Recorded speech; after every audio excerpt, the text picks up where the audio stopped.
د زرغون تلویزیون ډیرو درنو لیدونکو سلامونه مې ومنئ په دې هیله چې تاسو به ټول روغ او جوړ وئ د صحت په کلویو کې به نغښتي وئ او اونۍ به مو په خیر سره تېره شوې وي. زه نورالله نوري یم او تاسې د یوه خبره څو نظره سیاسي خپرونې لیدونکي یاستئ. زموږ د خپرونې موضوع د 18مې دورې د ولسي جرګې د خوست وکیلانو د کارونو په اړه ده. نو موږ سره په خپرونه کې په ولسي جرګه کې د خوست د خلکو استازی او د دفاعي کمیسیون معاون قومندان صاحب غفرخان دی. قومندان صاحب تاسو ته په خپرونه کې هرکلی کوم. ډیره مننه چې دلته راغلی. تقریبا یو کال کېږي چې تاسو په ولسي جرګه کې د خوست استازیتوب کوئ. تاسې کوم داسې مهم اقدامات کړي دي؟ بسم الله الرحمن الرحیم. زه هم په خپل نوبت د زرغون تلویزیون رهبری او ټولو کارمندانو بیا په ټوله کې د دغه تلویزیون لیدونکو او اوریدونکو ته خپل احترامات او نیکې هیلې وړاندې کوم. خدای دې وکړي چې زموږ ټول ولسونه په امن کې په سهولت کې وي، ګرچې ستونزې نهایت ډېرې دي زموږ د ملک، بالخصوص په د اخرو کې دغه د کرونا په نوم کوم ویروس چې را پیدا شوی دی، نو زموږ ملک په اقتصادي لحاظ ډېر کمزوری او واقعا د درد وړ مسله ده چې هغه څوک چې روزمزد کار کوي بېګا ته کور ته د ډوډۍ د فامیل د اطفالو دپاره د ډوډۍ طریقال جوړوي او ډوډۍ وړي، هغه بیکاره شوي دي، هغه بېروزګاره شوي دي. ډېر دردونکی حالت دی. موږ باید هر وخت خدای ته دا خواست وکړو چې الله پاکه زموږ نه دا مشکلات لرې کړي، تر څو دا بېوزله ولسونه مو د ستونزو نه راووځي او بالاخره په امن کې په سهولت کې ژوند وکوي. ډېره مننه نوري صاحب. زه په خدمت کې یم. کوم ډول سوالونه د دې په خاطر چې ولس زموږ د کړنو نه خبر شي مهرباني وکړئ. ډېره مننه. بیا تکرارا وایم وکیل صاحب محترم، مخکې مې هم یادونه وکړله چې ستاسې دغه د تقریبا چې کال کېږي د خوست استازیتوب کوئ، مهمې کړنې او اقدامات څه دي؟ نوري صاحب روغتیا هم معمول باید دا ډول وي چې خپل ولسونو ته مسؤل اشخاص بالخصوص د ولس استازي باید روبوار شپږ میاشتنی کلنی خپل راپور د رسنیو د لارې ولس ته وړاندې کړي، تر څو ولس خبر شي چې موږ څه کوو. دا ښه خبره ده. په دې رابطه ګرچې ما هغه مفصل راپور هغه مې باید راوړی وای، خو هغه موضوع مشخصه ماته معلومه نه وه. په هر صورت هغه څه مې چې په یاد دي زه به په لنډو باندې ووایم چې تاسو ته معلومیږي د ولسي جرګې وظایف دغه دي چې د افغانستان په جغرافیه کې د کومو قوانینو د جوړښت یا د هغې د پس کولو یا د هغې دپاره د اعتماد رای ورکولو چې هغه په جامعه کې د تطبیق وړ وګرځي، اساسي وظیفه د ولسي جرګې یا د پارلمان همغه وظیفه ده. په څنګ کې بله مهمه وظیفه چې د حکومت د کړنو نه نظارت دی، چې د حکومت په کړنو باندې باید نظارت وشي تر څو خپل ولسونو ته په وخت او لازم خدمات عرضه کړی شي. بل د خپلو ولسونو ستونزو ته په وخت رسیدګي چې هغه د مربوطه اداراتو سره هغه ستونزې شریکې شي. زموږ مسؤلیتونه په دې ډول په دې شکل هغه دي مشخص شوي دي د قانون په چوکاټ کې. موږ په دې تیر یو کال کې د قوانینو په رابطه مشخص نشم ویلی چې څونه قوانین تصویب شوي دي، خو روغتیا هم پارلمان ولسي جرګې تلاش وکړلو چې د کمیشنونو د لارې ډېر کار وکوي د قوانینو باندې، چې ځکه چې د قوانین ډېر راټول شوي جمع شوي وو، په انتظار کې وو. تاسو ته معلومه وه چې دا د 14مې دورې او د 18مې دورې ترمنځ یو وقفه موجوده وه، نو قوانین ډېر جمع شوي وو. په کمیشنونو کې هم ډېر کار په دې باندې وشو. بیا په عمومي د تالار په غونډو کې هم ډېر قوانین تصویب شول. کومو قوانینو چې ناقصه لرل هغه مثال بیرته د بیا کتنې دپاره هغه مربوطه ادارې ته سلسله ته مسترد شول چې اصلاحات هغه تغییرات پکې راشي، کوم چې عمل ته تغییرات ته ضرورت و همغه تغییرات ورتلل. بالاخره ډېر قوانین تصویب شول. کمیشنونه په هغه کې پارلمان ولسي جرګه کې بیا هر کمیشن په جدا جدا استقامتو باندې کار کوي چې هغه د نظارت پروګرامونه یې په خپل وخت کمیشنونو ترسره کړي دي. زه دا چې په دفاعي کمیشن کې کار کوم، موږ تقریبا د افغانستان ټول نظامی قطعات د وزارت دفاع په چوکاټ کې یا که سرحدي دي یا که کلوردوګان دي یا که لواګان دي یا که خپله د وزارت دفاع مرکزي اداره دي یا چرسه د بستر شبخانه یا مثلا د مارشال فهیم اکاډمۍ دي، دغه باندې نظارت کړی دی، د لیدنه کړې ده. په دې رابطه هم کومه ستونزې چې لیدلې دي بیا هم مربوطه مسؤلینو ته عمل ته راهنمایي کړې دي او کمیسیون ته مدعوت کړي دي. ډېره مننه وکیل صاحب. دا چې تاسو د دفاعي کمیسیون معاون یاستئ، د دفاعي کمیسیون د معاون په توګه مو په نظامي لیکو کې البته د ځوانانو لپاره کاري تګلاره څه ډول ده؟ زما خو په تیر کال کې زه د دفاعي کمیسیون غړیتوب مې لرلو. په دغې کال کې روغتیا هم د دفاعي کمیسیون د اصول دی هغه دا دی چې هر کال صرف رئیس د پارلمان د 5 کلو دپاره تعینېږي، نور د ولسي جرګې اداري هیات هغه د کمیسیونو رئیسانو معاونین د هر کال انتخابات کې بیا په هماغه حساب باندې موږ هم معاونیت ته ځان کاندید که هغه د خپل کمیسیون غړو اعتماد وکړه، رایه راکړه. فعلا د کمیسیون د معاون په صفت مسؤلیت لرم.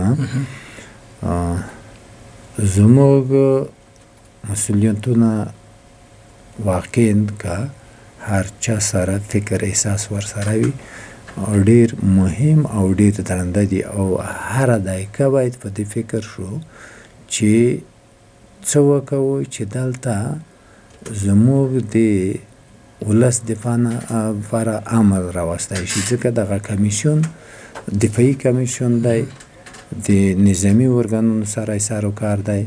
موږ ډېر فوکس او فکر په دې باندې دی چې زموږ قطعات باید څنګه منسجم وي، منظم وي، څنګه ښه برنامه ولري، څنګه ښه پلانونه ولري، تر څو د خپل ولس د امنیت دپاره بهتر تدابیر ایجاد شي او څنګه وکولای شو د خپلو قطعاتو د تلفاتو مخنیوی وکړو، څنګه وکولای شو د خپلو ځوانانو چې په نظامي قطعاتو کې یا افسران دي یا وړه ضابطان دي یا عسکر دي چې هغې د ژوند هغه شرایط داسې برابروي چې دوی په ډېر آرام فکر سره خپل وظایف اجرا کړی شي.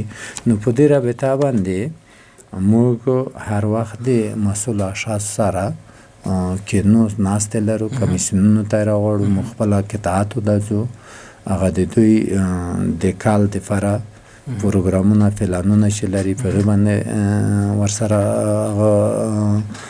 بحثونه لرو، نظریات تبادله کوو، بحث ورباندې کوو او خپل کمیسیون کې کوم فکرونه چې موږ سره پیدا کړي او ورسره شریکوو او ځوانانو دپاره واقعا دا باید سړی ومني چې زموږ د ځوان نسل دپاره موږ په دقیق ډول باید فکر وکړو چې ځوانان په خپلو نظامي قطاعاتو کې ځای په ځای شي او د دوی نه سالمه استفاده د وطن د راتلونکي دپاره داسې استفاده ترې وشي چې دوی خدای نخواسته ضایع هم نشي او په واقعي ډول خپل ولس ته داسې څه وکوي چې دغه ولس د امن د سهولت ته سا کشکي. ډېره مننه وکیل صاحب. خوست اوله درجه ولایت ته ارتقا وکړه، ولې عملا نه دی شوی او هغه ډول تشکیلات او امتیازات چې لومړی درجه ولایت ته ورکول کیږي خوست ته نه دي ورکړل شوي؟ نوري صاحب دغه خبره باندې رښتیا هم د خوست استازو کار پرې وکړو، دغه رئیس جمهور حکم ورکړ. په دې مسله کې خپل رئیس جمهور هم جدي دی تر څو چې موږ دغه مسله په ورګنهای محل کې تکیف کړې ده. دوی ټول په دې رابطه کار کوي، جدي دي. ولې د دغه ملک ستونزې ناخوالې ټول ولس ویني. په دې مابین کې یو طرف ته انتخابات و، دا باید ومنو چې انتخاباتي ستونزې مشکلات چې پیدا شوي دي، دا مسله د بله طرفه دغه د کرونا مسله، دا ټول مسایل دي چې ځینې پروګرامونه ځینې پلانونه چې حتی په خپله رئیس جمهور ډېر ورته جدي دی هغه هم ټکني شوي دي. وجه دلایل یې تاسو پېژنئ چې دغه دي. د انتخاباتو اوږده لانجه ستونزه چې تر اوسه پورې موږ تاسو سلو کې نشو ویلی چې دا مسله نور ختمه، ګرچې د قوانینو په چوکاټ کې دا مسله ختمه ده، ولې بدبختي دغه ده چې په جامعه کې په ټولنه کې د 42 کالو د جنگ د ګډوډیو نتایج دي چې قوانینو ته په پوره معنا داسې اشخاص شته چې غاړه نه ږدي. نو د ستونزې ګورو بیا دغه بله بدبختي چې نړیواله بدبختي ده او زموږ دپاره نهایت خطرناکه ده چې په ټوله معنا دغه ملت و دا ملک ځپل شوی ملت دی. نو دغه مرض بیا راباندې ډېره مننه. په دې دلیلو سره دغه مسایل یو څه سست روان دي. ډېره مننه وکیل صاحب محترم. د خوست د ولسونو په ملاتړ مو ولسمشر غني ته کمپاین وکړ، په کومو شرایطو مو وکړ؟ کوم شرایط هغه شرطونه چې ښودلي مو پوره کړي دي او پاتې به کله پوره کوي؟ رښتیا هم هغه وخت کې چې د ریاست جمهوریت لپاره د انتخاباتو پروګرام و، موږ د خوست استازي خپل ولس ته مراجعه وکړه. دلته مو خلک را دعوت کړل، د خلکو مشورې مو واخیستې. هماغه مشورې په اساس باندې هماغه څه چې د ولسونو غوښتنې وې هغه مو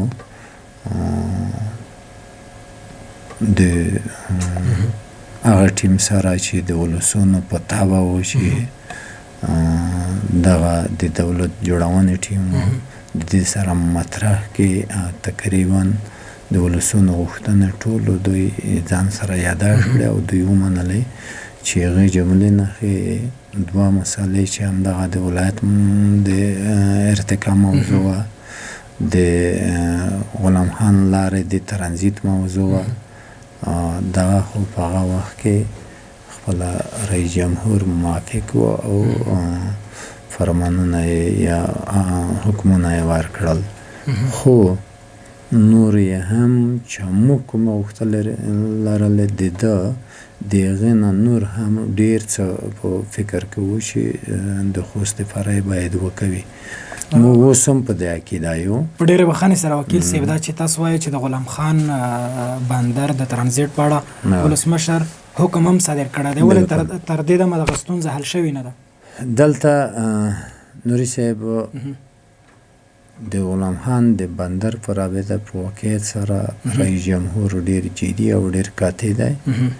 هغه دغه لارې په رابطه مطالعه کړې ده چې دا لاره نه یوازې چې د خوست دپاره مؤثره ګټوره ده، د ټول ملک د ټول افغانستان دپاره ګټوره ده، ولې چې دا د بندر سره نږدېوالی لري. کله کومه لاره باندې چې فاصله راکمیږي خو هلته هغه کوم مواد تاګ و راتګ چې دی خو هغه په ترانسپورت باندې انتقالیږي، مصارف ټیټیږي. مصارف چې ټیټ شول دا معنی چې افغانستان ته د موادو داخلول په ټیټو مصارف، کله چې په ټیټو مصارف بازار ته په ټیټه بیه عرضه کیږي، هغه بیا ولس ته دوکاندار نو په مجموع کې ټول ملک ته د دغه لارې ګټه ده. دا چې دا لاره یو طرف ته نه کیږي چې صرف موږ افغانان وغواړو نه د ترانزیت شي، هلته مقابل کې پاکستان دی. نو دلته دوی په دې رابطه جدي کار کوي. زموږ وزارت تجارت، وزارت مالیه، وزارت خارجه، رئیس جمهور نه موږ په دې رابطه وخت په وخت معلومات اخیستي لرو، یې تعقیبوي، کار پې کوي. حتی پاکستان کې د افغانستان سفیر سره په دې باندې وخت په وخت تماسونه نیول شوي. په دې رابطه کار روان دی. دقیق نشم ویلی چې څه وخت کېږي دا کار، خو زموږ طرف ورته ډېر جدي دی. خپله رئیس جمهور ډېر علاقمند دی چې څو نظر وشي چې دا لاره ترانزیت شي، وکیل صاحب محترم، د خوست د لومړۍ درجې په ارتقا سره باید په سږني مالي کال کې په بودیجه کې زیاتوالی راغلی وای، ولې ونه شو او په دغه بودیجه کې زیاتوالی ولې نه راغی؟ دلته نوري صاحب موږ تاسو باید دا قبوله کړو چې موږ په اقتصادي لحاظ باندې واقعا ستونزې لرو په ملک کې. دلته د بودیجې په رابطه موږ چې دا اول بار مو د بودیجه تصویبوله نهایت نیمګړتیا او ستونزې مو ولیدې. بیا دلته نوري صاحب په مجموع کې د ملک چې د ستونزو نه وځي یا ستونزې ډېرې دوامدارې وي، زموږ فکرونه، روحیه په ډول چې لازمه ده چې واقعا باید ملي وي، واقعا باید ملي په ډول روحیه تر اوسه پورې نه ده جوړه شوې. حتی موږ 250 د ولس استازي په ولسي جرګه کې چې کینو، تقریبا اکثریت یې داسې په تلاش کوي چې هغه خپل ولایت یا خپله ولسوالي هغه ته باید ډېره ترجیح ورکړي. نه، زه بیا په دې روحیه یم چې موږ که واقعا غواړو چې ولسونه د ستونزو یا آینده نسلونه د ستونزو خلاص کړو، نو زموږ فکر، روحیه په واقعي ډول باید ملي وي. په رښتیني ډول ایله په الفاظو نه، موږ باید اولویتونه مشخص کړو. کوم ولایت، کومه ولسوالي، کومه منطقه اول درجه مشکله، دوامه، دریمه، دا په ترتیب باندې. نو په دې باندې موږ تلاش کوو خپل د پارلمان د غړو ترمنځ باندې په منځ کې کوشش روان کړی دی چې ناستې ولرو، مجلس ولرو، چې بالاخره دغه مفکورې ته چې د څوک یوازې د خپل کلي، قوم، منطقې دپاره ډېر فکر کوي چې د فکر یې سره رالوی کو، سره مشترک کو، تر څو دغه ستونزې راکمې شي او دا ومنئ چې موږ که مشخص یوازې ټینګار په دا وي چې خوست دی، په خوست کې فرض که زه په کام تڼی یم، تڼی دا حتی د تڼي ستونزې نشي حل کولی. که زما فکر داسې شي، فرض که زه یو مثال درته وایم. ډېره بخښنه سره وکیل صاحب محترم، د بودیجې د تصویب پر مهال د خوست یو شمېر ولسوالیو اوسېدونکو ګیلې کولې چې متوازن انکشاف ته پاملرنه نه دی شوې، لیدې چې له دې سبب ځینو وکیلانو تایید کړي هم ده او بخښنه یې هم غوښتي. په دې اړه ستاسو نظر څه ډول دی؟ آیا رښتیا هم هغه وخت د ولسوالیو ترمنځ متوازن انکشاف ته پاملرنه نه ده شوې؟ شخصا زه په دې فکر یم او دا مې نظر دی چې په خوست کې چې کوم پروګرام د متوازن انکشاف روان دی، د غلط نه دی، د درست روان دی. هلته د بودیجې په رابطه چې کله د وزارت مالیې نه هلته هغه پروګرام پارلمان ته وړاندې کیږي، پارلمان ته رسیږي، هلته تقریبا د 3 کلو جریانات درته یاده شوي وي چې فرض که په خوست کې په تیر کال کې څه شوي دي، په یو کال مخکې څه شوي دي، بیا په دې راتلونکي کې اوس څه په پلان کې دي.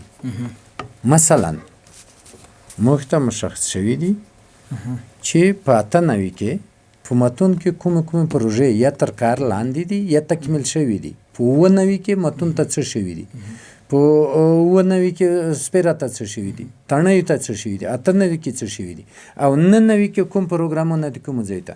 دا به بیا مقایسه کوي، دا به ګورئ چې ښه تڼیو کې دغه پروژې په 98 کې شوي دي، نو سږکال په دې 99 کې د ټولو 12 ولسوالۍ 3 اداري واحدونه د ټولو ته بیا امکان نه لري چې ټولو ته یا 5 پروژې یا 2 یا لاس لا شل شول ملک په سطح د بودیجه تسلیم. فرض کړه 428 میلیارده افغانۍ د کال بودیجه، په دې کې 200 میلیارده یوازې هغه بودیجه ده چې ستا معاشونه دي، ستا د اداراتو د اکمالاتو سیستم دغه ده. په دې نورو کې بیا هغه ټول پروسیجر یاداشت چې ما راوړی بیا ښه پوهېدم، تقریبا 15 میلیارده شاوخوا کې د بیا رغونې دپاره بودیجه پروګرام دی. دا ته د 14 ولایتو په حساب باندې تقسیم کړه، بیا 300 ولسوالیو باندې تقسیم کړه، بیا په کلو باندې تقسیم کړه. مطلب مې څه شی دی؟ مطلب مې دا دی چې زه یو لاند مثال وایم. شخصا زما فکر مفکوره نظر دا دی چې په خوست کې انکشافي پروګرامونه تقریبا بد نه دي، ځکه موږ نور ولایت هم لیدلي، نور ولایتو ته هم تللي. بیا په خوست کې د تفاوت د متوازن حالت مثال سپیره ماته داسې ښکاري چې سپیرې په نسبت تڼیو کې ډېر کار شوی دی، په مرکز کې ډېر کار شوی دی، ځکه چې دلته شرایط برابر و کار لپاره، مګر سپیره کې شرایط نه و برابر، هلته کار نه کېده په واقع امنیتي حالت داسې و.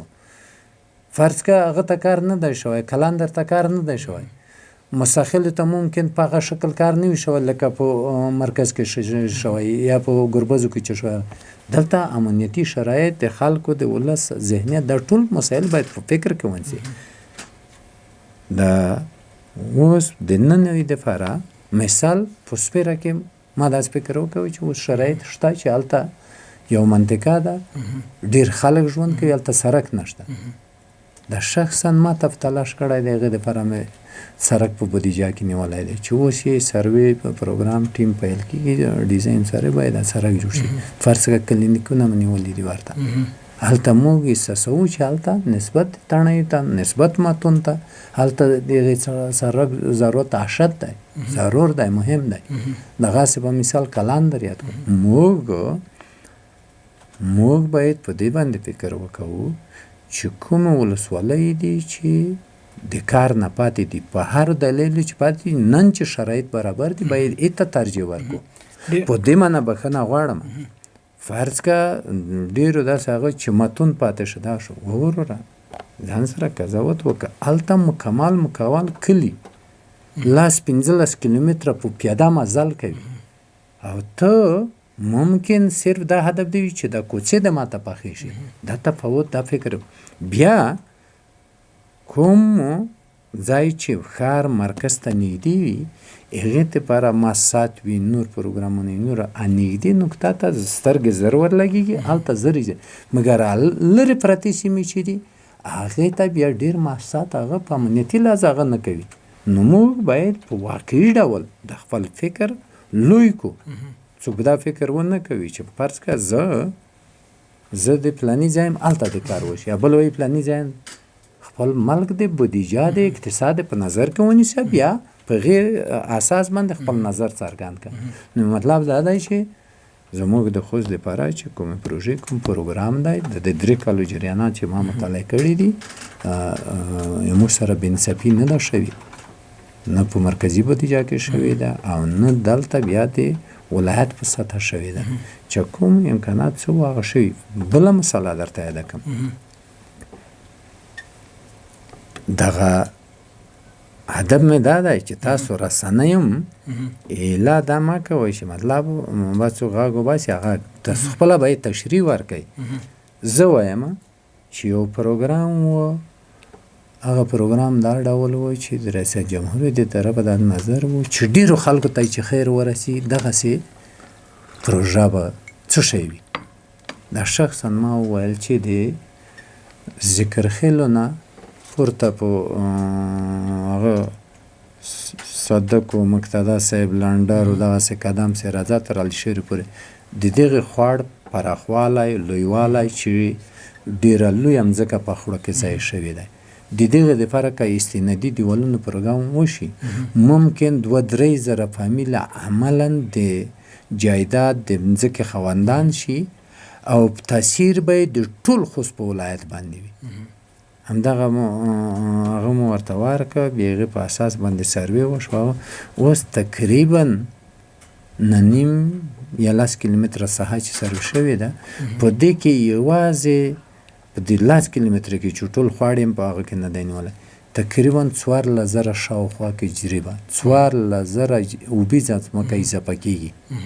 نو اوس تاسو قضاوت وکوئ چې دا د ټول د خوست په سطحه تاثیر به نه واچوي چې د دې منه یې وړی هغه شي، او بل هلته 2-3 زره فامیله هلته یا یو جریب یا 2 یا 3 مختلف حالت به یې وي نه د مځکې خاوندان شول کې چې مځکه مثال نیم جریب یې لرله یا یو لرله چې اوس د خوړ ورته استعدادي دیوال شي، یو جرو 2 بې نور هم اضافه شي، هغه هلته عملا د مځکې خاوند شو او دلته په بازار باندې دغه شاید تاثیر اچوي.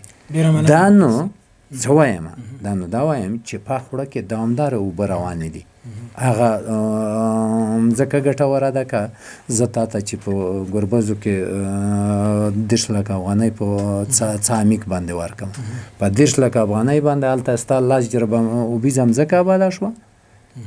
داسې فکر مه کوئ چې هغه د پلانای دی. ماته دغه قضاوت باید په ټولنه کې موجود وي، دې باندې باید محاسبه وکوي چې کوم څه دي چې ډیرو خلکو ته خیر رسي، نو په دې باندې هر څوک باید فکر وکړي. ډېره مننه وکیل صاحب. دا ځل ستاسو د وکیلانو ترمنځ داخلي اختلافات د سږنی مالي کال د بودیجې کموالي سبب شوی دی؟ د وکیلانو په منځ کې چا ویل چې اختلافات شته؟ نه، اختلافات خو شته دي. تاسو ځوانانو تاسو لږ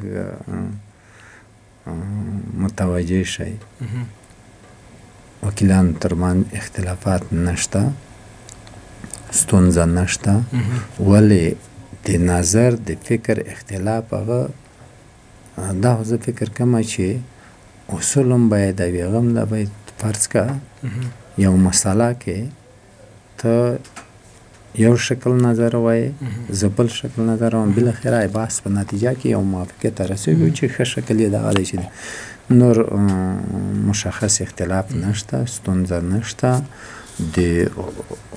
په مجموع کې د ملک د ګټو دپاره بالخصوص د خوست چې د فامیل حیثیت لري هر وکیل ته، د خوست ګټې هر وکیل ته مهمې دي او تلاش کوي، کوشش کوي چې د خپل ولسونو دپاره داسې وکوي چې هغه د دوی د خیر سبب وګرځي، دوی د ښه ژوند ډېره سبب مننه وګرځي. وکیل صاحب.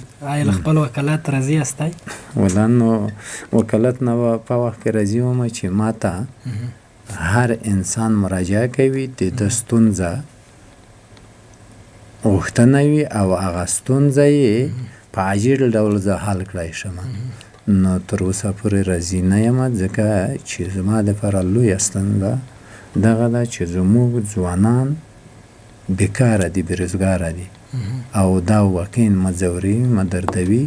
زه نه یم توانېدلی چې څونه مراجعه کوي چې هغې نه 10% خلکو ته زه د کار دا شرایط ستونزه مو پیدا له کړم. مرکزي ادارې سره شریکه کړې ده؟ شپه ورځ په دې کې سرګردانه یو، خو تاسو ځوانانو مطالعه بیا درته وایم چې لویه پراخه حداقل په کال کې به د افغانستان په کچه 100,000 ځوانان د پوهنتونونو نه فارغېږي او ستا د ملک اقتصاد که زموږ تاسو حکومت او خصوصي سکتور که هر څونه تلاش وکوي زه فکر کوم چې په کال کې د ایلا 100,000 نوي بستونه ایجاد کړی شي. ایلا 100,000 80,000 د ذخیره نه شول د ځوانان. خو دلته یوه بله ستونزه هم موجوده ده. خلک شکایت کوي چې هغې ته وړ کسان بیا نه درومي. د وسیطو او اړیکو له لارې هلته خلک استخدامیږي. په دې اړه ستاسو نظر؟ زما په فکر چې روغتیا هم دغه حالتونه ډیر وي اوس شته، خو تر څو چې زه یې د اوس حالاتو کې د مسایل تعقیبوم، یوې ورځې نه بلې ته دا حالت کموالی کوي. هماغه د اداري اصلاحاتو سیستم چې دی هغه سیستم باندې جدي کار روان دی. تقریبا اصلاحات پې روان دي، کارونه یې ورځ تر بلې مثبت کېږي. نو په هغه کچه چې 3 کاله پخوا یا 2 کاله یا 4 کاله پخوا هغه سیستم نه دی. مننه وکیل صاحب. په وروستیو کې د کرونا ساري وایروس او ناروغي چې خلک یې سخت اندېښمن کړي دي، دا چې ستاسو مسؤلیت جوړیږي چې د مرکزي ادارې څخه د مخنیوي لپاره د طبي موادو غوښتنه وکړئ. تر اوسه مو په دې اړه کوم اقدام کړی دی؟ له مرکزي ادارې سره مو په دې اړه نظریات تبادله کړي دي او د طبي موادو غوښتنه مو کړې ده؟ بالکل.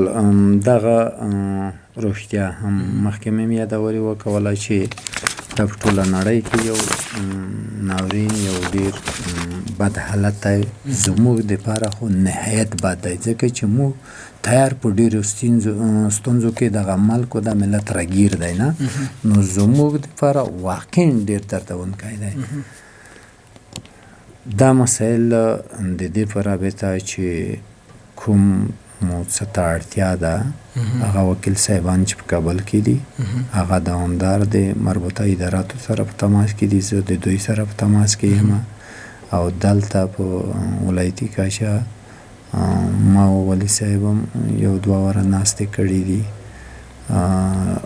په تمامه معنا موږ په دې باندې فکر کوو چې څه ډول وکړای شو چې د دغې ویروس د دې د سرایت د دې د پرمختګ د مخنیوي دپاره تدابیر ونیسو، یا خدای نخواسته که دغه مرض دلته پیدا شو چې د دغې یا تداوي هغه یو څه وایم نوري صاحب چې په ټوله نړۍ کې تاسو ته معلومیږي چې د دغې مرض یا د دغې ویروس یا د دغې میکروب مشخصه تداوی نه ده معلومه شي چې فرض که فلانی تبلیت یا فلانی پیچکاري وکړه او تبه جوړ شي. د دغې مطالعه تحقیقات چې وشول د دغې ویروس شکل او وضعیت داسې تشریح کېږي. ما ته د جرمني او د امریکا نه د مختلفو ځایونو نه د واټساپ او د مسنجر د لارې هغه د ډاکټرانو نظریات چې راغلي دي.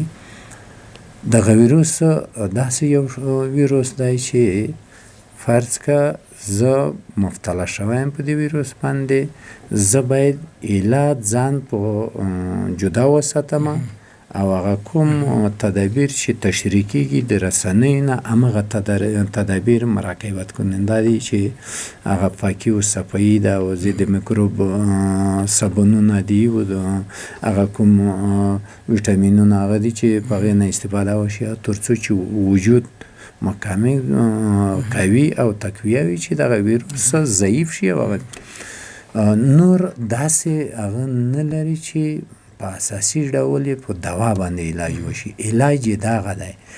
بل دغه زموږ ولسونه چې بې پروایي کوي په دې باندې ولسونه باید دې نکته ته متوجه شي چې ولې ټینګار کوي چې تاسو جدا پاتې شئ، تاسو ځانونه کرانتین وساتئ. او وجه څه شی ده؟ او وجه دغه ده چې د ویروس یو انسان کې چې دی د انسان که خدای نخواسته مړ یې کړو بیا هم د محدود وخت لري د ویروس په خپله د منځه ځي، او که مړ یې نه کو جوړ شو بیا هم دغه ویروس د انسان نه بیرون محدود وخت لري بیا خپله د منځه ځي. مطلب مې څه شی دی؟ دلته مې هدف لږ دا دی چې زموږ ولسونه په دې پوه شي چې موږ یا رسنۍ چې د مسایل تبلیغوي یا هغه مربوطه مسؤل ادارات یا وزارت صحت عامه چې د تبلیغوي چې تاسو جدا پاتې شئ. په دې خاطر باندې چې د ویروس چې کله زما نه تا ته انتقال شه دا بیا د سار نه شه، بیا تا نه بل ته انتقال شه دا بیا د سار نه شه. که هر څوک په خپل ځای کې جدا جدا پاتې شو، فاصله ایجاد کو، دا ویروس د منځه ځي، بیا په ویروس باندې موږ تاسو برلاسي کېږو. که موږ څونه بې پروایي وکړو، موږ دغه د ساتامې هدایتونه راهنمایي په ځان عملي نه کړو، نو ویروس ته مو ژوند وربخښه، ویروس ته مو قوت ورکړه. نو په دې دلایلو سره او بهترین علاج هم دغه فاصله ده او دغه تدابیر دي چې مطلب موږ تاسو صابون نه استفاده، د خوله او پازو دپاره هغه ګرمې اوبه. زموږ تاسو علما یا په مجموع کې هغه داسې هغه کوي چې مسلمانان سره دا شی ډېر کار نه لري.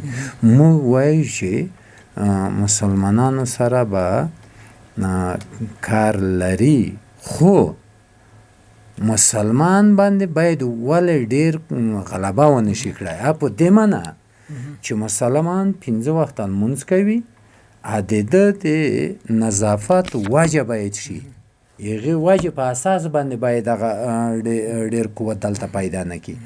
بالخصوص ولسونو ته وایم چې ما ته کوم هغه د ډاکټرانو معلومات راغلي دي، ګرمې اوبه 5 وخته اودس کوي، غرغره یې که، په پزه یې کش که، دا ډېر مثبت تاثیر لري. که بیا ښه غواړي چې ښه مطمئن شي، د ورځې په جریان کې وتلی د باندې د شپې ځي کور ته، د ویروس داسې یو هغه لري چې اول د پزه کې ځان رسوي. پزه کې یو ساحه ما ته یې ډېره ښه تشریح کړې وه، و یوه ساحه ده چې د سړې ساحې په نامه د حلق د پزې تر منځ دلته ځای په ځای کړي.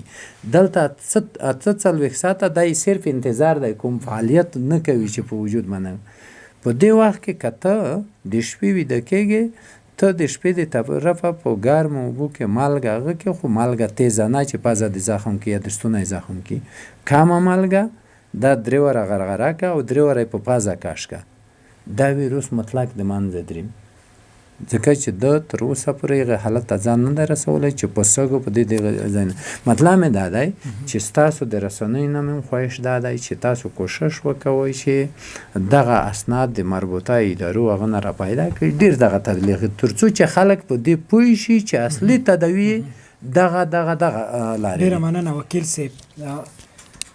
د مرکز کابل څخه خوست ته د پی سی آر د ماشینونو د انتقال خبر ورکړل شوی دی، سره له دې چې په خوست کې د خوست نه کابل ته یا نور ولایتونو ته، سره له دې چې په خوست کې د کرونا وایروس د تشخیص مرکز او لابراتوار هم نشته. په دې پلمه چې په خوست کې مسلکي ډاکټران نشته، ولې چې د خوست څخه دغه ماشینونه کابل ته انتقالوي، تاسو د مرکز کابل څخه د روزل شوي ټکنالوژیست غوښتنه نه کوئ، تر څو نه یوازې یې ګټه خوست ته بلکې ټولې لویې پکتیا ته ورسېږي؟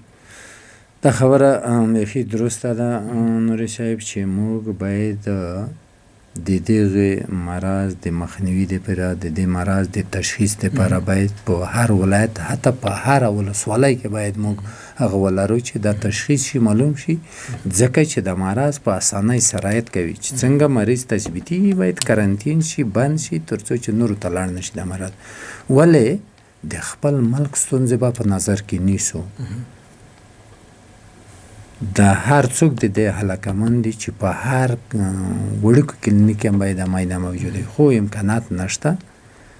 موږ ته په تلاش روان دی چې د ولایتو په سطحه وشي، که نه وي د زون په سطحه باید وي.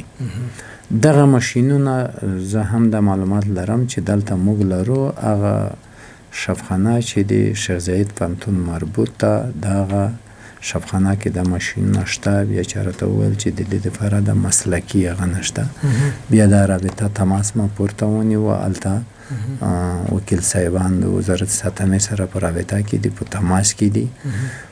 بیا شخصا زما نظر دغه دی چې موږ هم دغه ټول ملک دغه جغرافیا کې چې څوک کوي د ټول د دې وطن خلک دي. که کله موږ دلته د شی اضافه لرو یا دا لرو چې موږ 2 لرو یا 3 لرو، موږ په یو باندې توانېږو، هېڅ پروا نه لري د نور ته لاړ شي، هلته د بل ځای استفاده نه وشي، ځکه هغه هم د دغه وطن خلک دي، باید ګټه ترې واخلو، ځکه د حالات ډېر بې خونده دي. که بیا په داسې روحیه باندې وي چې نه خوست ته استفاده ونه کوي بل څوک ته وایي دا هم نه ده درسته. ولې موږ په دې روحیه یو چې د دې نه د استفاده وشي په کوم ځای کې چې ضرورت ته استفاده ده وشي. خوست هم ضرورت ورته لري نو دلته باید هم مسلکي کس موجود وي، د ماشین باید موجود وي. که اضافه موږ په دې نظر شي اضافه د انتقال شي په هغه بل ځای کې د دې نه استفاده وشي. نو دا تماس هغه مو نیولی دی هلته وکیل صاحبان وزارت ساتنه. ډېره مننه وکیل صاحب. پوښتنې ډېرې دي، غوښتل مې چې له تاسو سره بحث وغځومه خو د وخت د کموالي له امله نشو کولی. بیا هم ډېره مننه چې زموږ بلنه مو ومنله او تر دغه ځایه راغله. ما هم فکر نه کوی چې دونه اوږدې خبرې اوس زما هم دل چې څه پیدا وای چې کاشکې چې یو دوه ساعته هم نور هم بحث کړی وای چې ولس ته مو په دې خپلو کارو پروګرامو باندې یا د خپل ملک په ستونزو باندې ډېره رڼا اچولې. خو چون وخت کم دی بیا به هم کوشش کوو بیا به کوشش کوو چې یوه بله موضوع یادواري کوم نوري صاحب. مهرباني. زموږ تاسو ولسونه اکثریت یې محتاج دي، اکثریت یې په لوږه په فقر کې ژوند کوي. زه په ټولو افغانانو باندې ستاسو د تلویزیون د لارې بالخصوص په خوستیانو کاروباریانو باندې غږ کوم چې خلکو د بد حالت سره مو ولسونه مخامخ دي. هغه څوک چې د شپې ډوډۍ درک نه لري هغې دپاره په هر اندازه توان و طاقت چې لرئ کمک وکوئ. مخته روژه را روانه ده او دلته دغه ویروس دی، خلکو مزدورۍ کاروبار نشي کولی ځکه چې کرنتین حالت دی. هغه څوک چې لږ مځکه پټی لري یا یو څه امکانات سرمایه لري هغه طریقه جوړولی شي، مګر هغه څوک چې سهار راځي په بازار کې یا روزانه روزمزد کار کوي یا جولیتوب کوي یا مچیتوب کوي، دغه ډول خلک د بېګا ډوډۍ نه لري. نو زما په خپلو هغه کاروباریانو باندې غږ کوم او پیشنهاد ورته کوم چې بهترین د کمک و د خدای د رضا وخت دی، مرسته وکوئ، کمکونه وکوئ تر څو چې د دې بد حالت نه دغه خپل ولس سره راوژغورو. دغه یوه غوښتنه لرم د خپلو تجارت. ډېره مننه، ډېره مننه وکیل صاحب. ستاسو له پاک احساس بیا هم ډېره مننه. د زرغون تلویزیون ډېرو درنو لیدونکو دا وه زموږ د دې اونۍ یوه خبره څو نظره سیاسي خپرونه. تر بیا چې زه نورالله نوري په دغسې یوه خپرونه کې راځم تر هغې مو په لوی او بخونکي خدای سپارم د یو پرمختللي او باثباته افغانستان په هیله.